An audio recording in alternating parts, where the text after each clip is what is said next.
Hello, everybody, and welcome to a special bonus episode of the Spoiler Warning Podcast. I'm Christopher Schnese. And I'm Stephen Miller.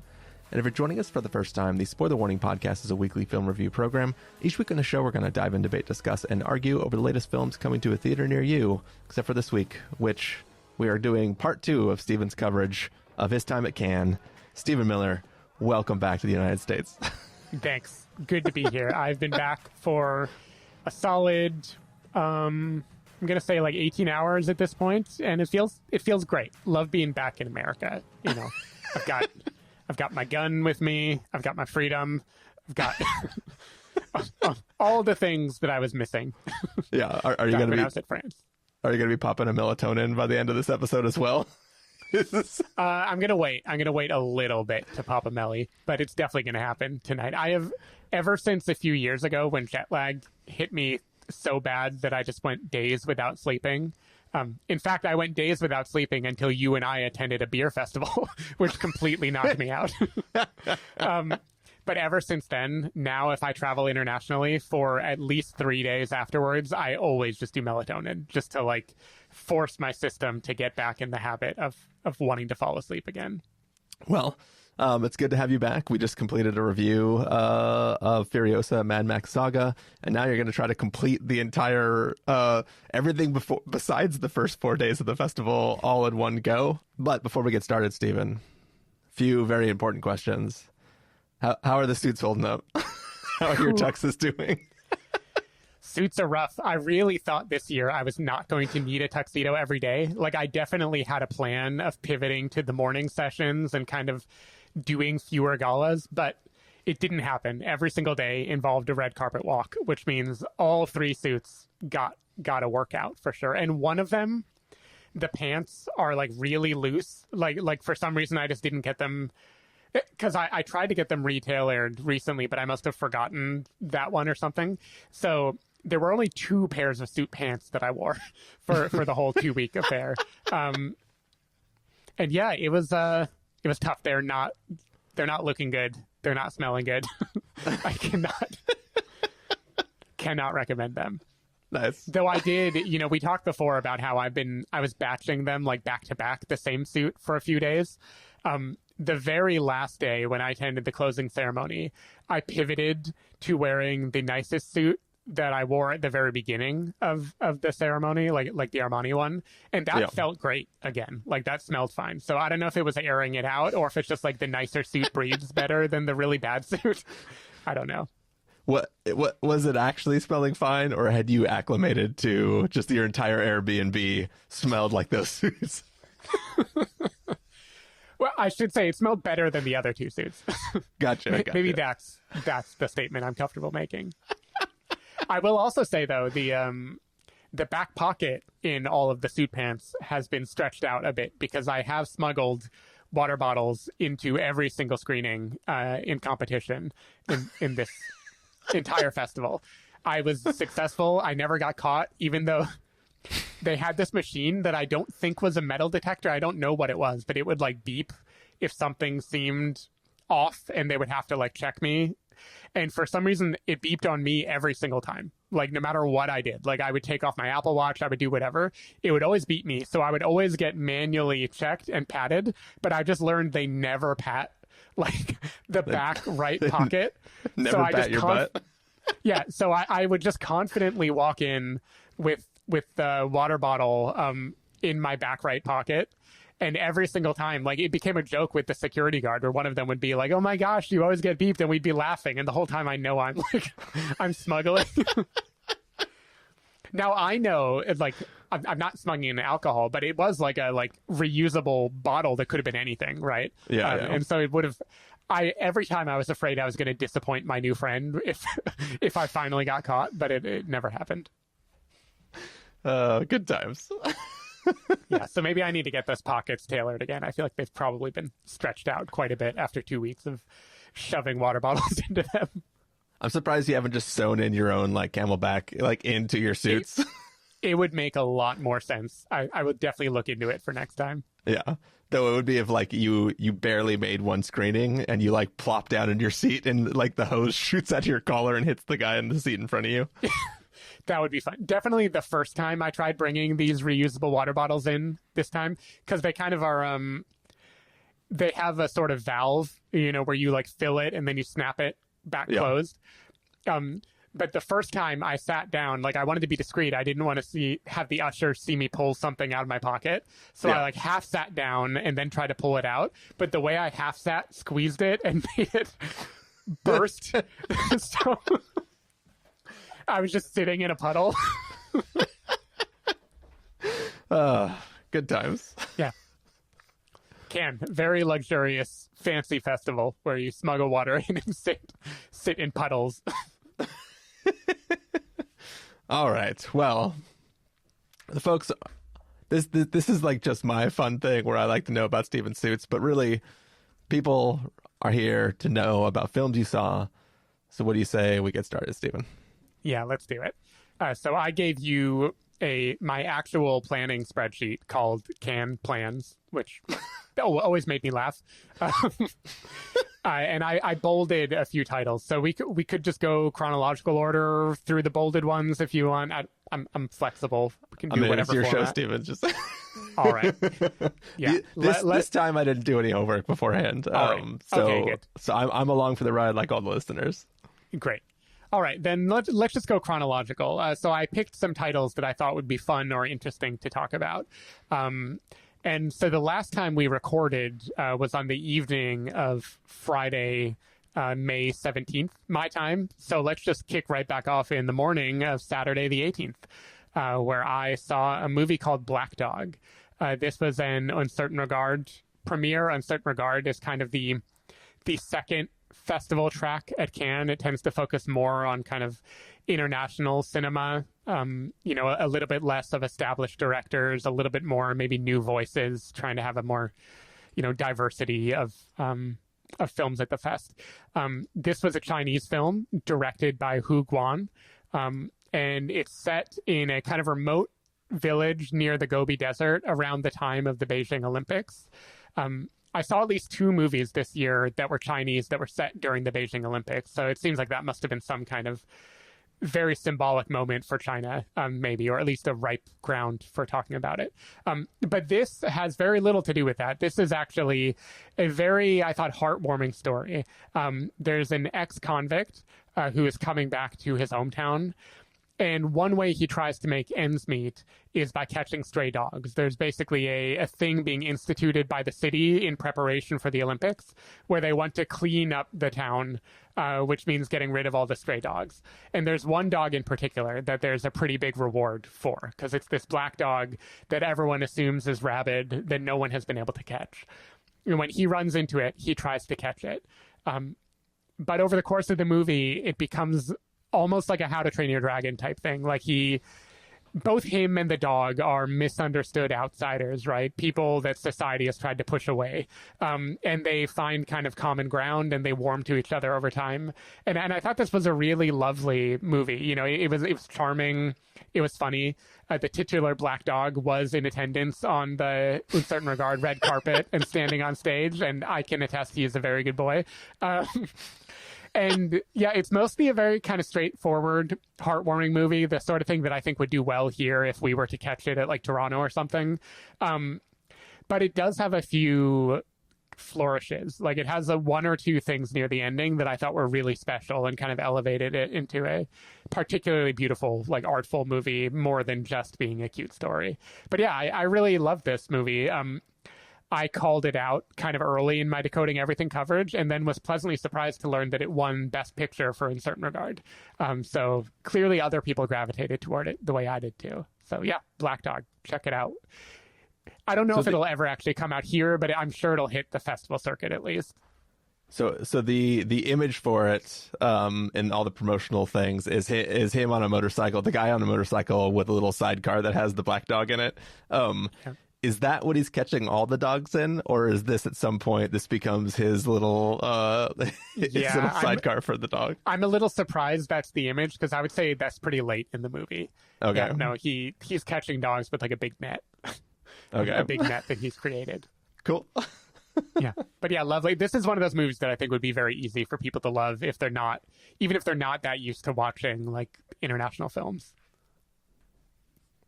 Yeah, and continuing on in certain regards, this was a productive day for me, apparently. I did 2 back-to-back non-competition screenings just for the fuck of it. There's a movie called Armand. This is a Norwegian film that's directed by, I'm not going to pronounce this right, but Halvdan Ullmann Tandel. His claim to fame is he is the grandson of Ingmar Bergman and Liv Ullmann, so he kind of comes from royalty of Scandinavian filmmakers. Though I had no idea about that until I Googled it like yesterday. And this is a movie, I'm going to tell you the premise, and I think your ears are going to perk up. The premise is 2 sets of parents have been invited to a school to have a mediated discussion about an incident that occurred between their 2 young children. A very sensitive, heavy incident that the school wants to make sure gets resolved in a timely manner. The movie takes place over the course of one day. We never see the children. It is all about the parents talking through things. Christopher, what movie does this make you think of? It sounds like Mass. It sure does sound like Mass. And for probably the first 45 minutes, it is totally Mass, and it is an excellent version of Mass. Like, I really enjoyed it for what it is. I will spoil, it is not a, well, no, I won't spoil because I'm not going to spoil Mass, but it is not the same type of incident that Mass is dealing with. But then this movie goes in a bunch of really interesting directions that I think would lose you potentially, but I fucking loved. This movie, I think, is very provocative and interesting, and it zigs and zags in a bunch of really unique ways. But the biggest draw for this movie, for a person who's kind of into film, is one of the parents, the single mother, in fact, is played by Renate Reinsve, who was in Worst Person in the World. And she is fucking awesome in this movie. Like, she gives the kind of performance that I think can carry an entire movie. Even if the script had been bad, just watching her work would be awesome. And I think the script is really clever and cool, too. So I really love this movie. This is one of those things that I went into just to like pass the time for 2 hours before the next big movie, and wound up just like being super, super into it. So I highly recommend the movie Armand. I would have assumed this would never see the light of day anyway, but this was actually also awarded something at the festival. Every year they have something called the Camera d'Or, which is awarded to a first-time filmmaker. So there's basically a second jury that looks at all the tracks of the festival and looks at all the first-time filmmakers and decides who is the one who showed the most promise. And this was awarded that on Saturday's closing competition, which I think means it's going to get more eyeballs and hopefully has an actual chance of getting released somewhere. So yeah, definitely check out Armand. Even though I think Chris won't actually like it in the end, but I think you will at least find it very interesting what it does, and I think you're going to think Renate Reinsve's performance is really good. Well, I'm definitely curious to check it out. It sounds like at least I will like the first 60 minutes of it. I think you will like the first 60 minutes a lot, and then believe it goes off the rails. Speaking of movies that go off the rails, there was a movie, Rumors, that I caught. This screened out of competition, I believe. I would hope, because this should not have been a competition film. I'm pretty positive it wasn't. It's hard to keep track of because this was one of those red carpets in the main big theater, and some of those are out of competition and some aren't. But anyway, this is a film directed by Guy Maddin, Evan, and Galen Johnson. I'm not familiar with those filmmakers, but I think they mostly make more kind of experimental work. And this is a comedy about a group of world leaders who are meeting at the G7 summit. So the Chancellor of Germany, the President of the United States, the Prime Minister of Great Britain, the Prime Minister of France, Italy. I'm forgetting all the countries represented, but 7 in total. So they meet at a summit in the woods in Germany, hosted by the Chancellor, who is played by Cate Blanchett, who is the I would say, surprising star in this movie. Right. And they're meeting to come up with a draft opinion on basically a crisis that they had to come together to make a statement on. And so they're all trying to draft a statement. And there's a lot of kind of comedy that comes from their attempt to do this, quote, very serious thing. But all of their deliberating is basically like, okay, I have a brilliant idea. The first bullet point will be that we make a prioritized plan. And then the second bullet point is that we will synergize on the way to set the priorities in an appropriate way. Like, it's bullshit, right? It's like a bunch of leaders who don't know what they're doing. But then weird things start happening. They basically cannot find any of their aides anymore, so they're left alone in the woods. They can't contact anyone. Their cells start working, and it becomes this kind of wacky genre type film. This should have been a lot of fun, but I thought it was pretty fucking awful. Oh no. So this is the film that in the first one that you said, I don't know, it might be vaguely horror genre because the image for it is just a brain sitting on the ground. Yep. That is exactly the movie that I said that. I didn't know anything about it, and God, I was lucky back when I didn't know anything about it. Like, it should have been funny, you know. You're looking at a bunch of world leaders, you're watching it at an international film festival, you know. You would expect this to be at least very chuckle-worthy. But I thought the comedy was so broad. It had no momentum at all. It felt like a bad SNL sketch as far as I was concerned. All the weird things that happened to me felt very ham-fisted.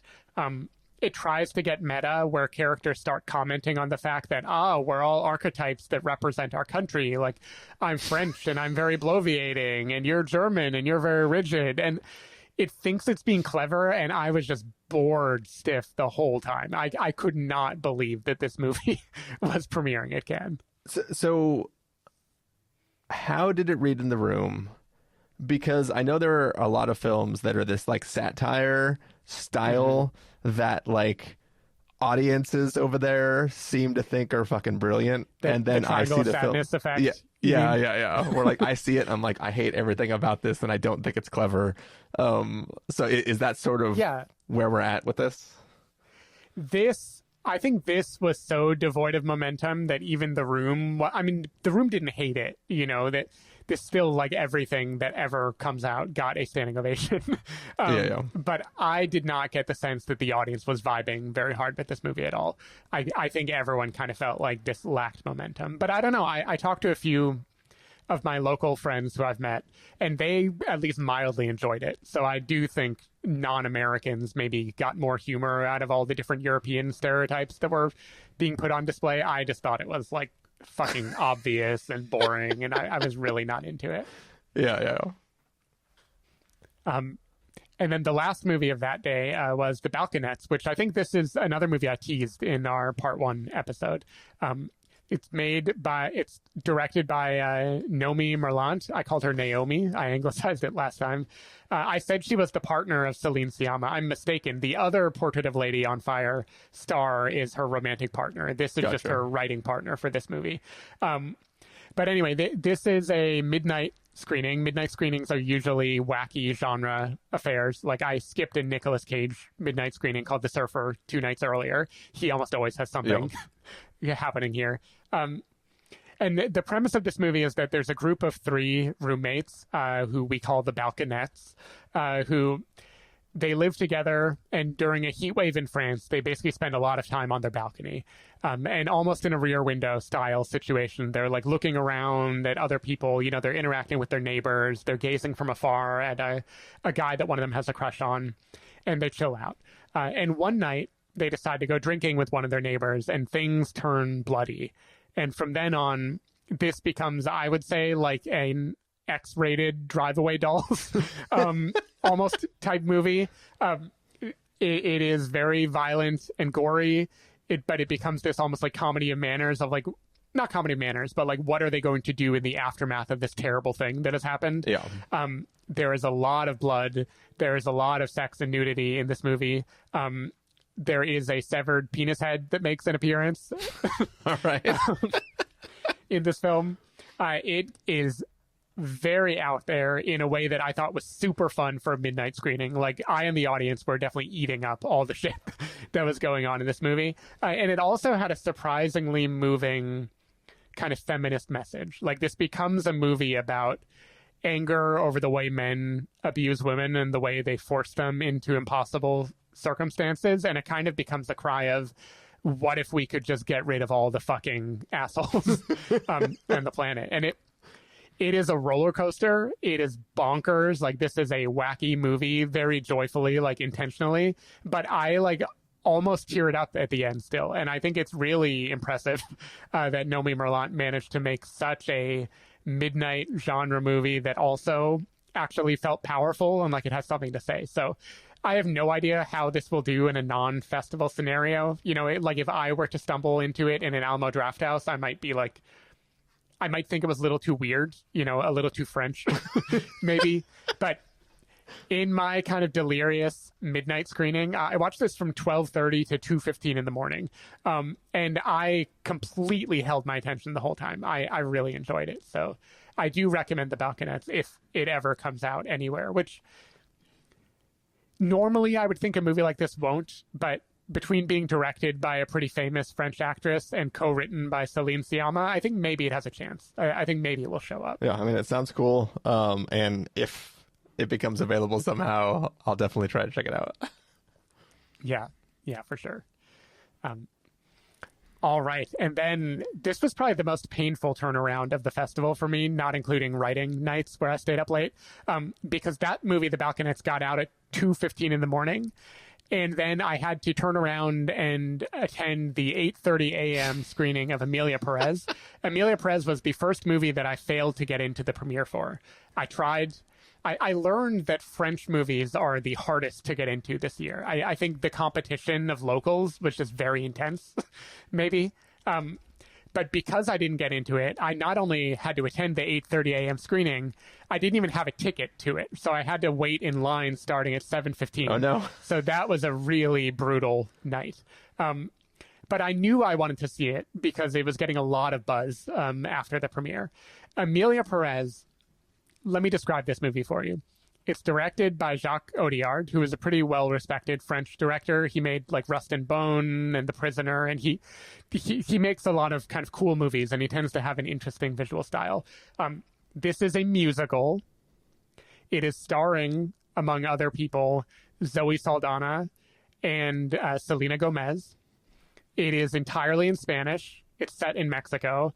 And it is about a drug lord who wants to transition to living as a woman. Okay. It should not work at all. Like, at all. It is a cartel drama musical that's also about the trans experience. And it is very, very big and bombastic and wildly romantic, and at least every French person I met completely swooned for this. Like, people thought this was going to win the Palme d'Or. Yeah. As an American, I actually thought its handling of gender identity issues was a little clumsy. Like, it kind of felt like the way people talked about trans issues back in like the Caitlyn Jenner days or something to me. Yeah. But I was definitely swept up in just the sheer audacity of like a big budget musical spectacle that was so defiantly weird. You know, it has musical logic. Like, it's very wildly romantic. Characters are really big, and their like "I want" songs and stuff are very kind of big and obvious. But I was charmed by it. You know, I was charmed even as a part of me felt like, God, when this comes out in the States, which I'm sure it will because Zoe Saldana, Selena Gomez, like, there's enough people in it that I think it's going to come out. Yeah. I kind of think people are not going to vibe with it in the U.S. the way they vibed with it at Cannes.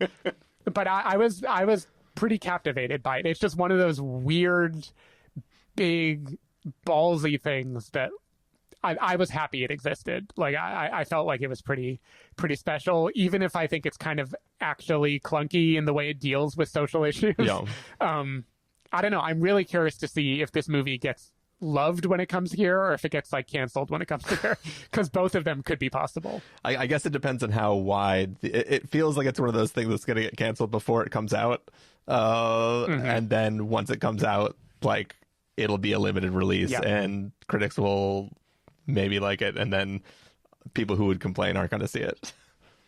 Yeah, I mean, like, I'll give you an example of why, because I haven't really heard people express the problematic aspect of it, and I don't know if it's that European or maybe Mexican where this is set, like, sentiments around gender issues are just like a little different, or maybe like the language hasn't changed the same way that the US has. But it's framed around the cartel boss who wants to transition to living as a woman, And I'm saying that sensitively, but the movie doesn't. The movie is, he is a man. He wants to get an operation so he can become a woman, right? And so they're using like he, him, until the moment that gender reassignment happens, and then it's she, and it's as if it's a different person, and finally they are a woman, you know, in a way that isn't really how anyone I know has talked about this in a very long time. Yeah. Like, I feel like that would honestly be seen as offensive by a lot of trans people, to be so like binary and fixating on like actual surgery as being the thing that makes you a woman, you know? And that's just one example of the kind of strangeness that like its heart is in the right place. And it is the titular Emilia Pérez, which is the new name that the former cartel leader goes by. He is played by an actual trans woman, like an actress living in Mexico, which makes me think maybe this is actually very true to her experience, or maybe, you know, their country's experience around trans issues. So it's the kind of movie that I like really want to praise and fight for what it seems to mean to a lot of people. But I just have this little voice that is like, ooh, this might not go over well at all in the US. But one cool thing that happened is Greta Gerwig's jury gave this movie the award for Best Actress. And rather than give it to one person, Lily Gladstone announced that they would be giving it to the whole female cast of the movie because womanhood is, you know, a rich, diverse thing this year, and they couldn't narrow it down to one. Yeah. But yeah, the lead actress of the movie, Carla Sofia Gascon, she is a trans actress, and seeing her stand on stage and give a kind of like impassioned speech about trans rights at a place like Cannes, which is not really known for being socially progressive. Like, you know, obviously their films include queer subject matter and stuff like that, but this is also a place that like recently had Johnny Depp open a film, you know, and has like kept ties with Roman Polanski, and like they are not like on the cutting edge of issues. And so watching a trans actress accept the Best Actress award on the world stage, like I thought that was pretty moving, and I think that is a cool thing that happened. Yeah, nice. Yeah. So I liked it, but don't cancel me if you see it later and hate it, because I know that it could be seen as problematic in the U.S. All right. Speaking of potentially problematic people or things. This is the big 1/2 movie, right? Yeah, exactly. So the next thing that I want to talk about that I saw is a movie called Horizon: An American Saga, Chapter 1. Chapter 1 was not in the title when Cannes was showing their program, so I assumed this was going to be the full 2-part film that Kevin Costner was cleaving into 2 parts when it would come to theaters, which was going to be kind of cool, right? Because, like, yes, part 1 is coming out in like a month, but part 2 is going to come out like at the end of the summer. So I would kind of have like the inside scoop on whether the whole story works or not. Yeah. It is not. This is part 1. This is a 3-hour movie that is a part 1. I don't even know if it's part 1 of 2. I get the sense that this is part 1 of his whole saga, which I believe he's planning 4 movies for that whole saga. All right. And my main review that I wrote for Decoding Everything is that Horizon is barely a movie. And I don't mean that only as a criticism. Like, it's structured like the pilot episode of an HBO series, basically. Yeah. There are not 1, not 2, but minimum 5 separate storylines, like you're watching Rings of Power or something, of different characters in the West. They're around Utah and Wyoming during the Civil War years. And it's following them in the hopes that one day their stories are going to intersect. But they do not intersect in this entire 3-hour movie. We follow a mother and her daughter who have to kind of fend for themselves after their outpost. I don't remember in the West what you would call those kind of towns. After their outpost was attacked by Apaches. We follow a wagon train of people led by Owen Wilson who are heading toward the West. Kevin Costner appears as a sort of, you know, strange outsider cowboy type figure who winds up embroiled in a dispute with a woman and these evil bad guys that are trying to take the child that she has with her. We see a schism within a Native American tribe. There are so many different stories that happen to the point where even at 3 hours, none of them is a story. Like I barely remember a single character in this movie.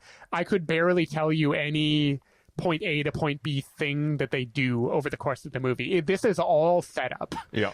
It is all set up where the characters are basically just archetypes that you would see in any Western movie. Like we have like the town drunk who is also a doctor. We have a bad guy who's just like the real bad guy who eggs people into picking up a gun so he can shoot them. You know, a kind of classic story. We've got Kevin Costner's cowboy character who has like swagger, and there's a sex worker with a heart of gold whose name is literally Marigold, who complements the giant barrel that Kevin Costner has swinging between his legs.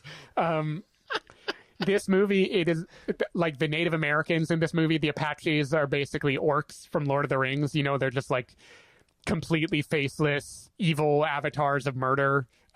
You know, there are other Native Americans that we are told to care about, but all they ever do is stand there and kind of look vaguely pathetic.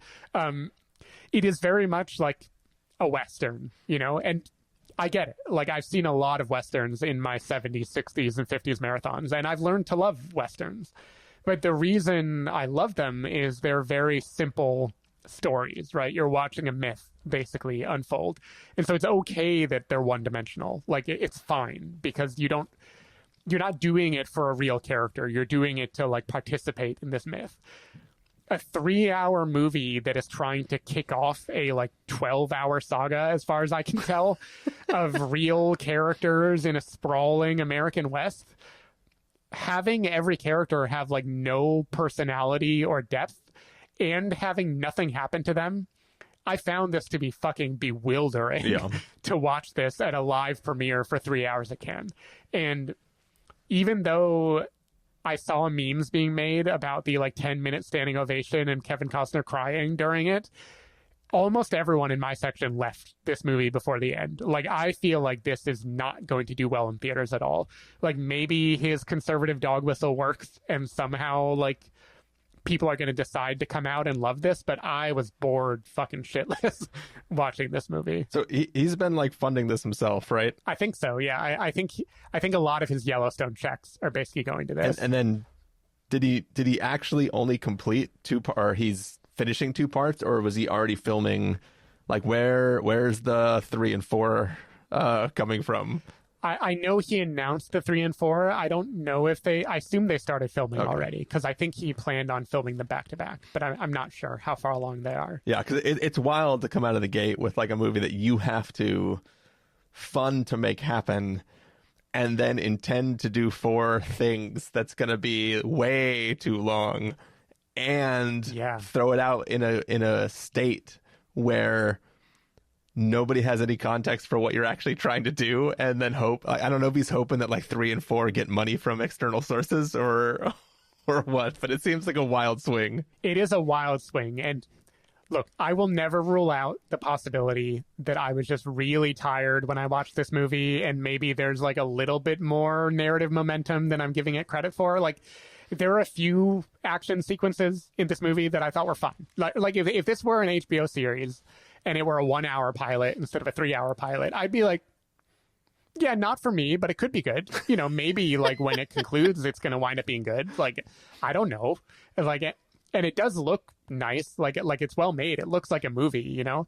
But yeah, I was just like, I was stunned by the 2-hour mark when I realized like, oh my God, nothing has happened still. Like, what the hell is this? And here's the kicker. This movie ends not with a cliffhanger, not with some kind of like conclusion that makes us be like, oh my God, what is going to happen next? It doesn't even have an ending. It segues into a 5 to 10 minute montage of clips of things that are going going in future movies. Oh my God. Like, this ends with a trailer for the rest of the season. It ends with a sizzle reel. This is a movie that premiered at Cannes. Like, we were all sitting there watching a sizzle reel. It was so weird. He 100% he knows this isn't going to get distribution, and he is targeting it as a series, but wants the prestige of it being a film. And like this is exactly where you watch the pilot episode, and it's like, this season on horizon. Yeah. And then it just goes. It's 100% the pilot episode. But I mean, he is putting this out in theaters. Like, it's gonna happen. Like, at least the first one is definitely coming to theaters, like, next month. And in a world where Furiosa did not perform well, I want to believe this movie is going to tank. Not because it's a terrible movie. Like, for all I know, if I saw part 2, I would be like, oh, that was a cool vision that he had, you know? Like, I don't know. Because this isn't a movie. Like it's a very, very, very long pilot for a season that I haven't seen. Yeah. So yeah, I was completely bewildered by this movie. All right. Well, I mean, the good news is he's spending his own money. So Yeah. You can take big swings if it's your own money. Yeah, there's definitely some little Yellowstone dog whistles. Like when we first see Kevin Costner's character, which I feel like it's like 40 minutes into the movie because there's so many storylines. But when we first see him, it's like it has a title card that says Wyoming, and then it shows him and he's walking and he's gazing out at an unnamed now like parkland and smiling. And I'm like, all right, yeah, you didn't have to say it, but we know what you're looking at, and you should. You're staring at the giant pile of money that you made from Yellowstone. Nice. Yeah. Weird movie. I don't know. I don't think conservatives are going to go out in droves just to own the libs. And if they do, more power to them, because this thing is 3 fucking hours long. Yeah. Anyway, on to a movie that has a ton of narrative momentum. And that is The Substance. It's right. I mean, it's right in the title. Exactly. Yeah. This definitely has substance. It is a body horror film. Premiered in competition at Cannes, which is unusual. You kind of would expect that to be like a midnight premiere. It's directed by Coralie Farguet. I'm sure I'm not pronouncing her name right. So just everyone Google it. I'm sure she's a wonderful director, but I've never seen anything that she made before. But it stars Demi Moore. And Demi Moore is playing a once famous Oscar-winning or nominated actress who is now reduced to being the kind of... I can't think of the right comp because I'm a little too young, but she basically does like exercise workout videos in the morning and has like a big fan base of mostly women, who follow along. It's like her with a crew of people dancing behind her. Like jazzercise. Yeah, exactly. Like I want to say Richard Simmons, but I know there are like famous women who have done this before, and I just it has not been a genre that I've participated in. But anyway, so she is doing this, and she learns by overhearing from her boss / agent. I couldn't totally tell his relationship, played by Dennis Quaid, that she's going to get the boot because the networks want someone younger. They want someone sexier. Once a woman passes a certain age, it is gone, and she can't get it back. And so she loses her job, and that is when she learns about a thing called the substance. And the substance promises to give you it back. Like it will make a younger, more beautiful, sexy, perfect version of you. I don't know how much is spoiled in synopses, but I feel like I have to say that the way this works is not by just magically making her young. It is splitting you in two, basically. So there becomes you half the time, the current you, and then the other half of the time, there's the sexy, young version of you. And it's kind of the two parts of you are competing. You both have to stay alive, but you have to share time because they're both you, right? Right. So one of you is basically laying dormant, being like fed through a tube while the other is out living in the world. And if they violate their contract, if they stay out too late, if they get greedy, if they want to be more of the beautiful self, it will hurt the other version and vice versa. Okay, that's all I'm going to say about the plot of this movie. This movie fucking rocks. This movie was so awesome. The energy of this movie is just electric. It goes places that are very Cronenbergian. Like, have you ever seen The Fly? Like the Jeff Goldblum, The Fly? I've seen plenty of pieces of it, so I know what you're talking about. Okay. Like, you're familiar with Brendel Fly in some capacity.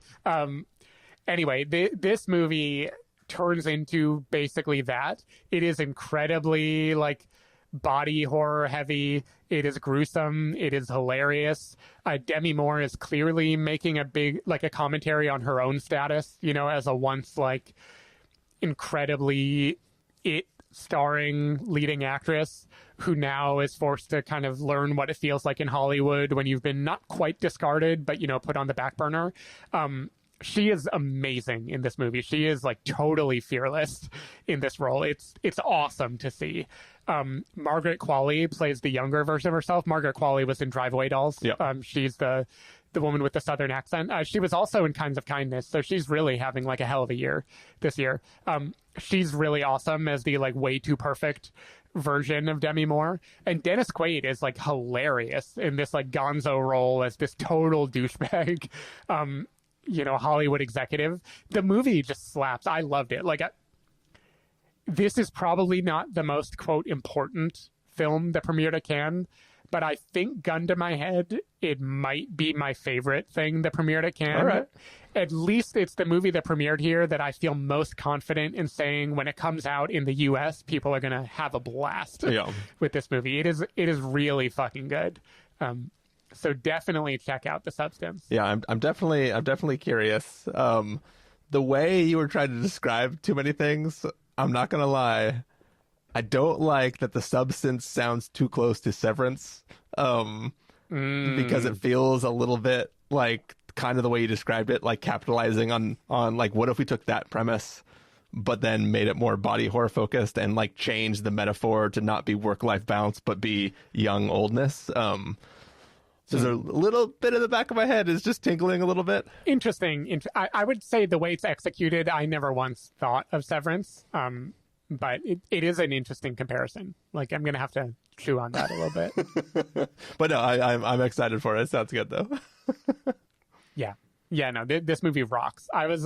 This won the screenplay award, and I'm proud of it, but I was disappointed because I really hoped at minimum, like, Demi Moore was going to win, or it was going to, like, get one of the top noms, because at least anecdotally, like, I didn't make it to the premiere of this. This was one of my morning after screenings. But my audience was, like, electrified, and I heard the premiere, people went absolutely nuts for this movie. Yeah. So I think this is going to do great. Nice. All right, what else we got? All right. So The Apprentice. Which is one of the ones you were excited to live through. I don't know if you were excited for it. Yeah. I was excited to know what the hell The Apprentice was going to be. So this is a movie about Donald Trump, set in the 80s, who he is the apprentice, and he is the apprentice to Roy Cohn, who was this very seedy lawyer who is basically famous for a bunch of kind of shady deals. Like, he's the guy who could basically get anything done if he wanted to, who taught Trump everything he knows. Like, at least in the context of this movie, he is the guy who teaches Trump to never admit a failure or defeat, never apologize, to always be bigger and bigger and bigger, you know, to do anything to win, to get the deal. He even has, like, an orangey type spray tan, you know, that Trump clearly emulates. So Roy Cohn is played by Jeremy Strong, and Donald Trump is played by Sebastian Stan in this movie. And it's directed by Ali Abbasi, who is an Iranian director who made Holy Spider, which is a movie that I really liked, and Border, which I watched. I don't remember if you ever watched. I know our listeners told us to. All right. Well, someday you need to. But anyway, I was worried because I was like, oh my gosh, I like this director, but this is a guy who is nowhere near an American context, who's making a movie about Donald Trump. This could be, like, super broad comedy, you know, toothless, cringy, like Alec Baldwin on SNL, you know, type of stuff. Or I wasn't that worried about this option, but what if it, like, just makes him look cool, right? That would also be really awkward and uncomfortable. Either way, I was worried about how this was going to work. And the result, I think, is, like, a totally decent biopic, honestly. Like, it mostly plays it straight. You know, like Sebastian Stan, I think, is pretty good as Trump. He doesn't start out with a lot of his tics. Like, it doesn't feel like an impression that he's doing. Though as he becomes more and more of himself, you know, more of the art of the deal version of him, he starts to pick up more in a way that I believed. Jeremy Strong is super, like, serviceable. I would say he's good as Roy Cohn. He basically is just Kendall Roy. Again, like, with a few tweaks. You know, he's an asshole. He has a lot of money and power. He's willing to do anything to get a deal done. And he nails it, you know, and the movie is honestly, I thought, fairly fun to watch. Like I enjoyed it well enough. I don't think it is great. I don't think it's high art, but I also don't think it's a catastrophe. I think, like, when it comes out, it's going to be like okay, that was decent. Wow. Cool. Donald Trump biopic. Weird. So that was my feeling. It wasn't extreme in any direction. It was just, like, totally fine. When does this come out? Because that's the big... Before November or after November, you mean? That's what I'm very curious about, because it'll be a wild world we live in if this movie comes out and swings the tide. Mm-hmm.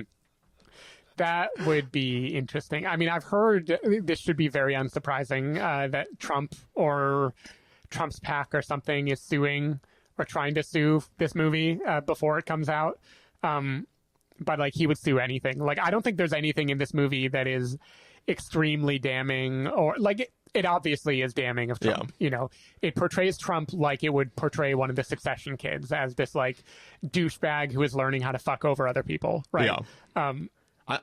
I don't think this would sway a single person in the election in any direction, honestly. I'm surprised he's not, like, you know, Truth Socialing it and being like, look who they got to play me. This is exactly fitting. Yeah, I know. Yep. Yeah, I thought it was fine. Thought it was good. I was at the red carpet of this, and I was a little bit sad because Jeremy Strong doesn't seem to have attended. He's the one I was really hoping to see on the carpet, and I didn't see him in the audience or anything. But I saw Sebastian Stan, which was pretty cool. Nice. Yeah. Cool. All right.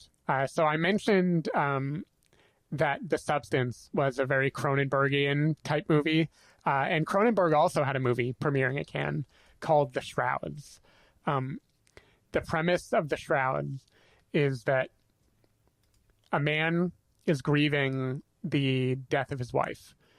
And in his grief, he feels like he needs to find a way to remember her. So he invents this thing called the Shroud for a company. I believe the company is called Gravetron. I'm not going to look it up. Which basically, it is a burial shroud.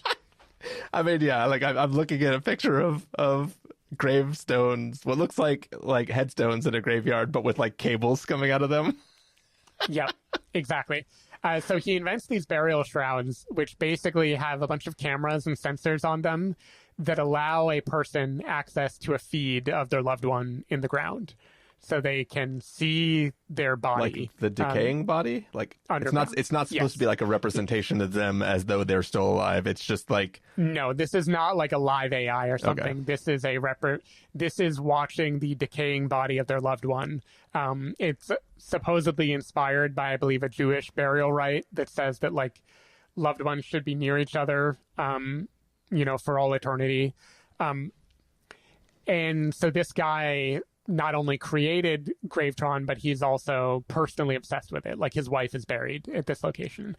And at the start of it, we see him, like, staring at her body, you know, looking at it from every angle, zooming in. He's obsessed with it in a way that makes it impossible for him to find love or anything else, because he's, like, stuck on her.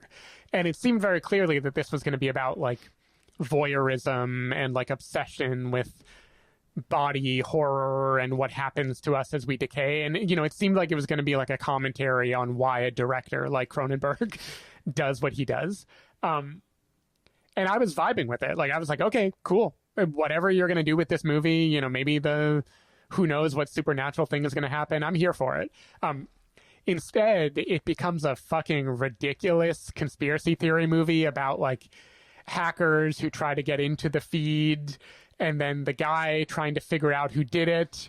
And then there's a doctor that he thinks might be involved, and the doctor might be stealing body parts, and it is the dumbest fucking thing. Like, this is the worst thing I saw at Cannes by a long shot. It is so bad. It has just like no momentum. The exposition is ridiculous. Like, Guy Pearce is in this movie, and he gives exposition that's so bad. I assumed it had to be a comedy. Like, Cronenberg must have written this to be funny, but none of the rest of the movie is funny at all. It just is like a nothing movie. I was so weirded out by, like, why did he make it this way? Why did he think we wanted to see like a psychological conspiracy drama about Chinese hackers and stuff? Like, it doesn't make any sense. And it doesn't give us anywhere near as much actual body horror, which is what I feel like would have been his bread and butter. So yeah, I'm only mentioning the Shrouds as a PSA because it's Cronenberg, so it'll probably come out in the US. This movie is not good. You don't need to see it. This movie sucked, and I didn't meet anyone who liked it at Cannes either, so I don't think this is just a me thing. Just on premise, I don't, like, even if there was no Chinese hacker subplot, I don't even get the premise of why you would want to watch a video feed of the decaying body of a loved one. But even more, I don't fully understand why somebody would want to hack into that system. like it just monitors, right? Like, hacking in doesn't actually get you anything, right? I mean, the movie is covering the why do they do it? Like, that's a question that they're asking too. Yeah. But the answers are not satisfying. Like, nothing is satisfying at all in this movie. Yeah, it sucks. All right. All right. Moving on is a little film by Sean Baker called Anora. I think I called this out in part one because I was just stoked that Sean Baker had a movie coming to Cannes. You know, we both were into the Florida Project and Red Rocket. I really like Tangerine. I'm not sure if you've caught up with that yet. I haven't seen it yet. And I just love what Sean Baker does, right? He does very, I would say, like, socially conscious filmmaking. Like, he's trying to... Red Rocket is an exception because that's more like a heightened character who's like a little manic, and the movie is manic along with him. But with Florida Project, at least, he's, you know, highlighting the plight of a very real type of person who is like on the precipice of being unhoused. And in Tangerine, he's following trans sex workers in Los Angeles and just telling their story, you know, and he always kind of does this. It's kind of his passion. Yeah. And Anora is the story of a woman who, she is a dancer at a strip club in New York, and she also works as an escort part-time. And she meets this VIP named Ivan, or Vanya, who is basically the fail son of a Russian oligarch. So he's 21 years old. He has more money than he knows what to do with. He's living in a mansion in Brighton Beach, and he is super into her, right? Like, she's able to speak Russian because her grandmother spoke Russian. So they have that connection. And the dance together becomes him wanting to take her home for the night. That becomes a week-long girlfriend experience that he wants to pay for to have her all to himself, which culminates in a trip to Las Vegas where he proposes to her and they get married. And this movie is about what happens when a sex worker and her client, who is the son of a Russian oligarch, get married and his parents find out about it. It is, I would say, primarily a comedy. Like, this movie is very, very, very funny. It has a lot of laughs. It's also kind of a crime drama of sorts. You know, like the if not the mob exactly, like, there are definitely heavies that are involved in this movie. And it's also a really empathetic drama about this character of Anora, or Annie, as she goes by, who is this dancer / sex worker who suddenly has this opportunity to, like, have a new life, right? Like, have a life where she is rich. She's not just appeasing a client. Like, she herself is the rich wife who is respected by everyone. And it's kind of a fantasy that she has. And then watching that fantasy get threatened by other people and the kind of ups and downs that happen there. I loved Anora. I love this so much. Like, I think between this and The Substance, they're fighting for my favorite movie at the festival. I thought it was extremely funny. I think it actually works as a love story. Like everything I just described to you, it's obvious that like this 21-year-old Russian millionaire marrying the sex worker that he just met probably wouldn't end well, right? Like if it was your friend, you would be like, hey, maybe let's not do that. Yeah. You know, if you're thinking rationally. But in the language of the movie, like it feels like a beautiful rom-com. Like I felt like moved. I was like hoping for them. I was excited when like he proposes. Like the movie plays with your emotions that way. And then when it becomes a story of Annie trying to keep the marriage together, it becomes a whole lot about like her desperation and her desire to make this work in a way that I found like really, really moving, even when it was also being funny. It has a few grace notes that I think are just beautiful. Like this movie has a fucking ending that I think everyone is going to talk about. And it's just the whole package. Like it's really funny. It's really entertaining. It's intense. It's like moving when it wants to be moving. It's charming when it wants to be charming. It just has so much empathy for the character of Annie. And I love this movie. My audience also loved this movie. Like they were roaring with laughter at every joke in this film, even though they weren't primarily an American audience, you know, and this is very much a like American story, you know, like a lot of the language that people use is very much like specific to America, I felt like, but everyone was eating this thing up, and that's when I knew this was something special. And sure enough, I won the Palme d'Or. So I think a lot more people are going to get a chance to check this out, and I am really happy for Sean Baker because I think he made a beautiful movie. Yeah, I was trying to see if I could find when it's actually supposed to come out, but it seems like the distribution rights were picked up last year, so it's definitely going to be coming out. Oh yeah, Neon. Yeah. Neon is distributing, and this is Neon's 5th consecutive Palme d'Or winner. So they have something where they just know how to pick them, basically. Starting with Parasite, they've just picked every single winner of the Palme. So yeah, I'm excited to see this when it comes out. Yeah, it's great. I also, by the way, feel almost a little guilty saying that they get married because I didn't know that when I watched it, but every coverage and synopsis of this movie describes that. So I feel like I have to. But yeah, the movie is just a roller coaster that I think you are really going to vibe with. I think it's by far his most accessible movie too. It doesn't have that kind of abrasiveness that sometimes his characters have, you know, where you root for them, but you're also like, oh God, no, please don't do that. Please don't do that. You know, like Florida Project definitely had that vibe for me at least. This, I think you fall in love with Annie/Anora for the whole movie, and that never lets up. It's a really fun thing that, you know, don't take your mom. It is a very graphic movie about a sex worker and her client too. But I think people are really going to vibe with this. Sweet. Yeah. Okay. Moving on to a movie that I was really excited for, called All We Imagine as Light. It's a pretty damning statistic, but, you know, India, you know, that big country with a famously big, vibrant film scene, you know, one of the few that we in America have a name for, Bollywood.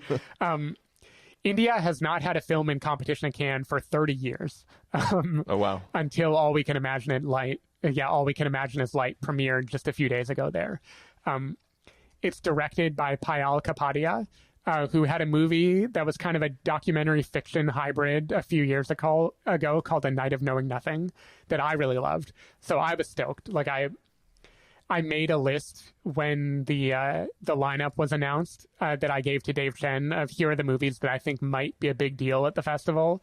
And I highlighted this as the wild card of like, no idea what it's about, but she is a really talented filmmaker. And I think this is something to look out for. And I think I was right. She switched gears a lot with this movie. It's a very kind of lovely look at women living in Mumbai who are kind of trying to figure out how to live a modern life in a still pretty socially conservative society. It follows two women who are both working as nurses. One who is married but hasn't seen her husband in years. He moved away to Germany and hasn't even called her. And the other, who's a significantly younger woman who is dating a guy in secret because her parents don't want her to have a boyfriend. They're trying to arrange a marriage for her instead. And it really just kind of follows their lives and their interactions with one another. You know, this older woman who's married, she has a lot of kind of resentment, I think, for the younger woman who's getting to experiment more and violate social norms. And I thought it was just a really lovely movie. You know, it's shot beautifully. I think the drama unfolds in a really quiet, careful way. It has an ending that really blew me away too and lingers for a while. And yeah, I was a big fan of All We Can Imagine Is Light. And this wound up winning the Grand Prix, which is the second place award behind the Palme d'Or. This wouldn't have been my number 2 of the year, but I did find it to be a beautiful movie. And so I'm super happy for it. Nice. Now we're nearing the end. We're moving on to yet another French movie that I tried and failed to get into the premiere of, which honestly wasn't even on my radar as something that would be remotely hard to get into. You know, like this was not on my bingo card at all.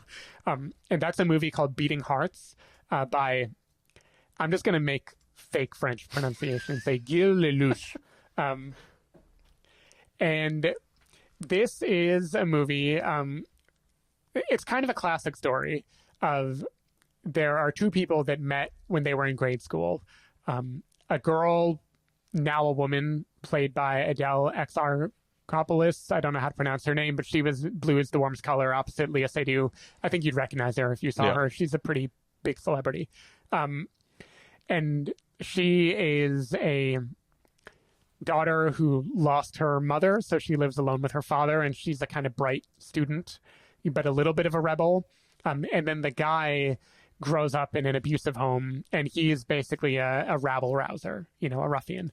And they fall in love, but they diverge when he starts to get into crime, whereas she kind of stays on the straight and narrow. And the movie basically shows their love story and then fast forwards into modern day, where they haven't seen each other in a while. This is a long movie that I saw early in the morning on very little sleep, and I was not looking forward to it, but I was really impressed with it, honestly. Like, I don't know that it's saying anything profound. Like, it's kind of a classic crime drama that isn't doing anything super special there, but the style is really electric in this movie. I thought it was super engaging, well made, and even though it's like 2 hours and 40 plus minutes long or something, I was totally hooked the whole time. Like, I felt like this movie flew by. I think if this comes out in the US, you will actually enjoy it quite a bit. All right. And I'd be eager to talk about it, even though, like, plot wise, I can't say I remember a whole lot now. And I don't think it's like the most stunning work of art at the festival, but I thought it was a surprisingly very good movie. I was really not expecting much in it. I won't say it blew me away, but it pleasantly surprised me. So that is Beating Hearts. All right, well, maybe people can look forward to a review of that in the future if it comes out for us. Yeah, it's really only the runtime that makes it tough. Yeah.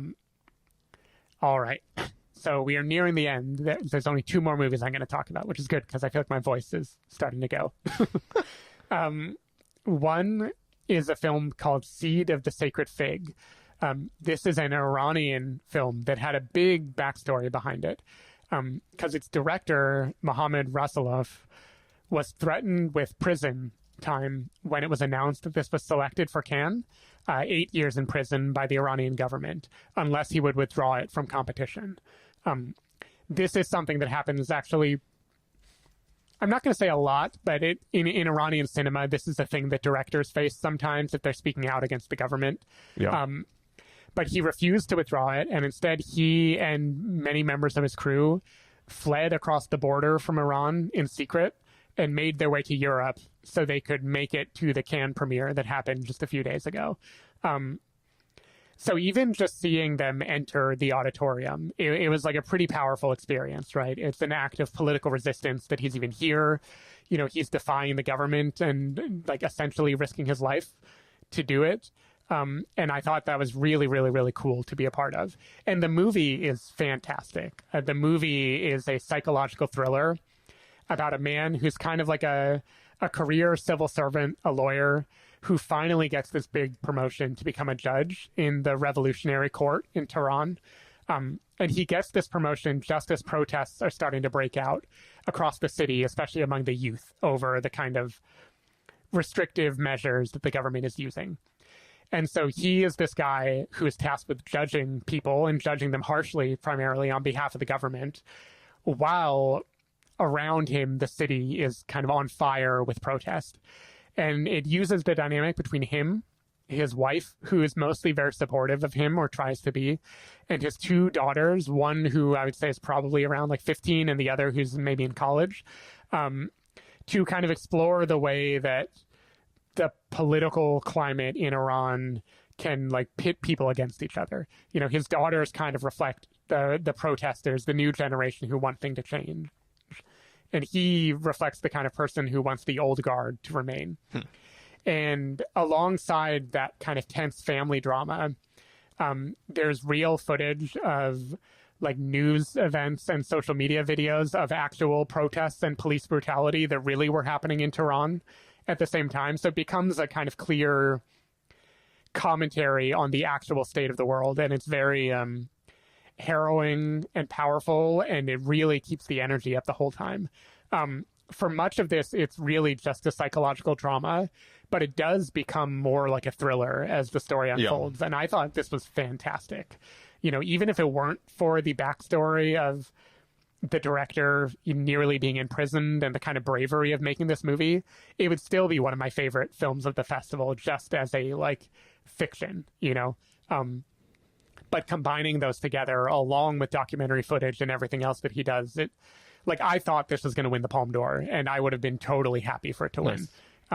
It's like a really, really, really good movie, and I'm excited for when it comes out. It sounds like maybe a better executed Iranian version of the Indesirables.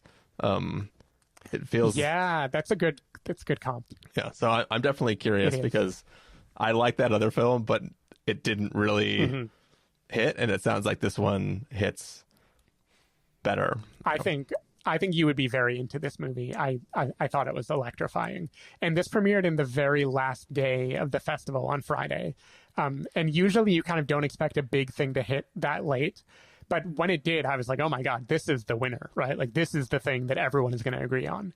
I'm really happy for Sean Baker. This won a special, like an honorary award instead, which is fine, but I felt like it was a little weak. Like I feel like Greta Gerwig's jury, they could have given it one of the big three instead of inventing another one just to honor it.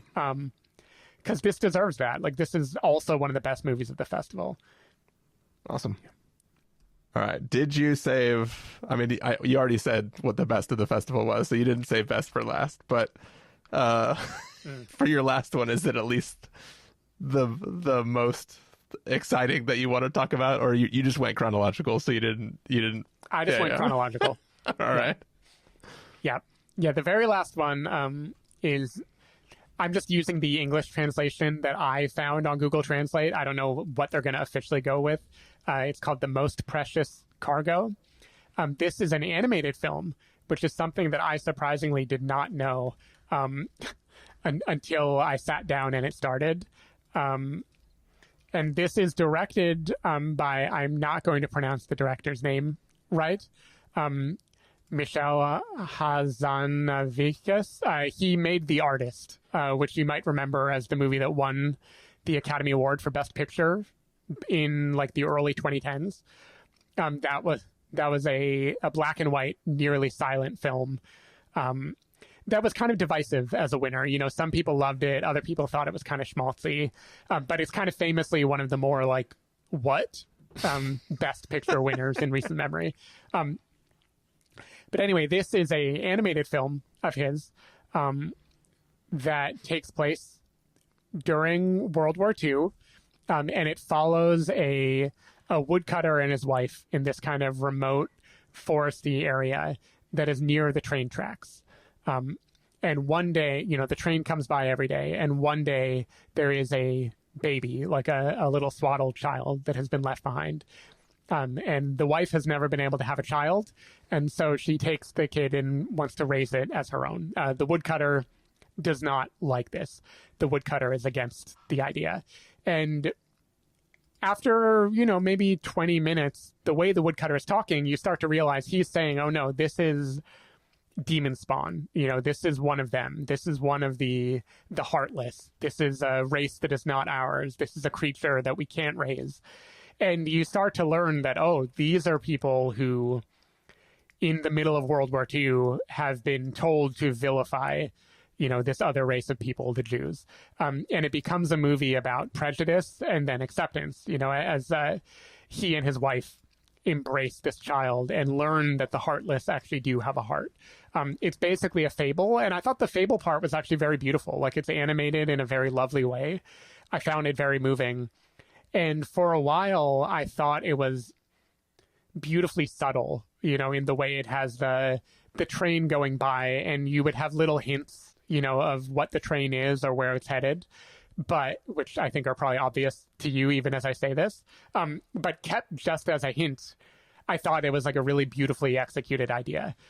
The problem is the director doesn't stay there.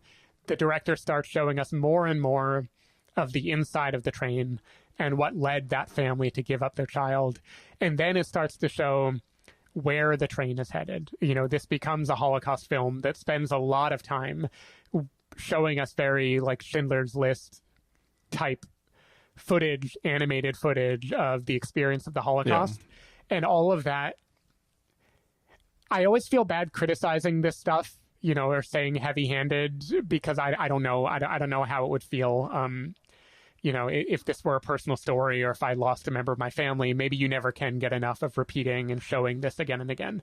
But for me, that depiction made it feel very emotionally manipulative and jarring in a way that the longer it went on and became less of this fable and more of this very direct depiction of the Holocaust, the more it started to lose me. And in the end, I feel like this was half of a very beautiful movie and half of a very emotionally manipulative movie, and that disappointed me. I could get the sense that the audience was split. Like, I know some people who really loved this and some people who hated this. But yeah, I do imagine this will get nominated for Best Animated Picture. They usually have one or two foreign language films, and I think it looks beautiful. Like, it is lovely. It moved me a lot. Like, I almost cried a couple times. I wish he'd shown restraint. I feel like he veered way too far in the direction of just depict in a way that just kind of left a bad taste in my mouth for the end of the festival. Yeah, it's the animation style looks really pretty. I don't know if it's like watercolory sort of look or what it like. I don't know how to describe it. It definitely looks like it. Yeah. I'm always bad at cluing into how an animated film was actually made, but it looks like a painting. Like it is very beautiful frame to frame, and I think that is enough to keep it. Like, I truly think there are some beautiful moments that I think ride that line perfectly, where it shows us the train, it follows a bird that's flying with the train, and then we see smoke in the distance, like things like that, more of the zone of interest approach, I thought were beautiful. And I was like, oh my God, this is going to be like one of my favorite movies of the festival. I'm so glad they're ending on something that I can have such a good cry to. And instead, I just felt disappointed. And yeah, I don't know. I don't know how other people respond to it, but for me, that's my personal taste. I would rather that it stayed in the realm of artfully not showing a thing that we've seen so many times that it kind of numbs us, Yeah. Yeah, I'm curious. I'm still like, there's only like 3 frames of the movie that they have up on stills on the Cannes website, and like the composition style they're going for in that film, it always feels like there's like a foreground, midground, and then a background, and it's like there's always something really, really close up to the camera. The characters are always on that middle plane, and then there's always like a really detailed background that sort of like drifts off into nothingness, and it's like, it's interesting. I don't know if it's like every single scene is composed like that, but all the stills definitely have an interesting style that seems cool. Yeah, I don't know if I remember the intense foreground being in every scene, but definitely that feeling of like a deep background and then characters in the mid, that happens a lot for sure. Yeah. Yeah, it looks beautiful. Like it looks amazing. Yeah, kind of a bummer to end the episode off. Well, I mean, but what can I say? That's what chronological happened. Oh, and then I'll end it by saying I did the next day attend the closing ceremony. Fought tooth and nail to get into it. Barely got in, just a few minutes before the screening. Not screening, the presentation of the awards. The big thing about this festival was George Lucas was in attendance. He was being honored there. I literally ran past him on the stairs trying to get in to the screening. So yeah, it was fun. It was cool to be there for the big award. It really is like their Oscars. Like, it's a huge production. You know, they've got pre-produced videos. They've got an MC that is like pumping everyone up. They've got lights. They bring out the judges. So I got to see all of them. Every award, they have a different celebrity walk on stage and kind of launch into the reason that thing is important. You know, like, here's why screenwriting is important. Here's why directing is important. And then they throw to the judge, and a different member of the jury will basically announce the award. Yeah, it was cool to see. And Sean Baker's Anora won, and that was awesome. Stood and cheered. Cool. All right. And now I'm tired. Now, have you made it? No, it's still pretty early for you to pop one of those melatonins now. Yeah, it's getting closer.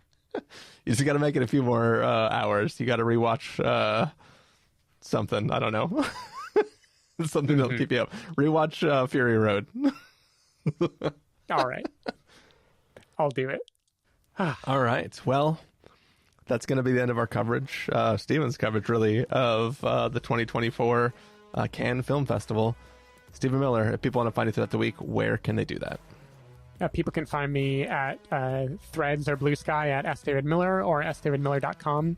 Or you can go to decodingeverything.com, where I did 5 dispatches from Cannes, including this, came out this morning, wrote it yesterday. That was kind of a recap of the awards ceremony and my closing thoughts on the festival. So I think that would be a good entry point if anyone is curious to know more about pretty much every movie that I talked about today. Cool. People can find me over at ChristopherInRealLife.com or Christopher IRL on a number of social platforms. You can find the podcast over at thespoilerwarning.com, where you can get a bunch of the back episodes of the show. If you want to subscribe to the show, you can do so on Overcast, YouTube, Apple Podcasts, or wherever podcasts are found.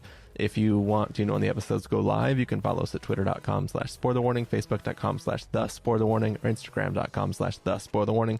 If you want to get a hold of us directly, you can send an email to fans@thespoilerwarning.com, or you can use the contact form on our site. Music for this episode will be from a little jingle I just grabbed from the Cannes YouTube page. So hopefully you're enjoying that. Yeah, that's the end of the episode. As mentioned in the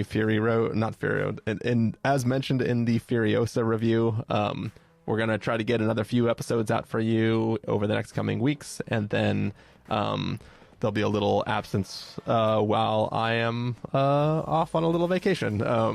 And we'll be back in July after that for whatever's coming out then.